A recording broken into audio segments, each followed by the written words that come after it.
কাঁচা আমের মুরব্বা, মাশাআল্লাহ কত সুন্দর। এখন আমি কাঁচা আম নিয়েছি, আমটা ভালো করে ধুয়ে তারপরে ছুলে নিব।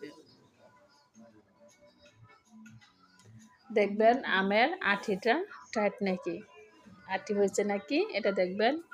এখন আমি কাঁটা চামিচ দিয়া একদম, এই যে দেখছেন কাঁটা চামিচটা দিয়ে আমি এভাবে করে নিব। এটা ভালো করে করতে হইব, নাহলে চিনির শিরাটা ঢুকবে না। কাঁচা আমের মুরব্বাটা খেতে কিন্তু অসাধারণ। এখন আমি পানি দিয়ে দিলাম, এখন দিয়ে দিব চিনি।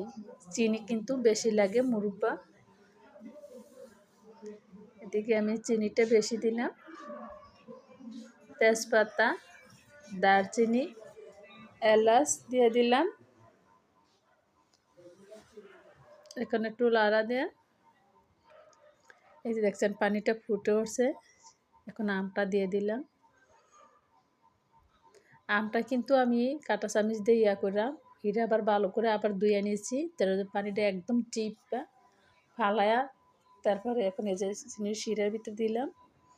এখন আবার একটু লাড়া দেয়া, নাহলে তলে বেশি লাড়া দিলে কিন্তু আমটা ভেঙে যাবে। এই যে এখন লবণ দিয়ে দিলাম একটু।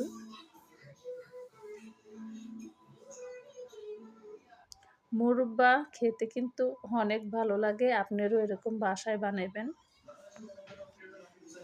এখন কিন্তু কাঁচা আমের চিজিং আপনারা কিন্তু এরকম বাসায় বানাবেন, কাঁচা আমের মুরব্বা। ভিডিওটা কেমন লাগছে প্লিজ সবাই লাইক দিবেন, শেয়ার করবেন, কমেন্ট করে জানাবেন। এই যে আমার হয়ে গেছে গা, বেশি সময় লাগে না মুরব্বা হইতে। এই যে মাশাআল্লাহ কতটা সুন্দর হয়েছে। আর খেতে তো অমৃত, এত মজা।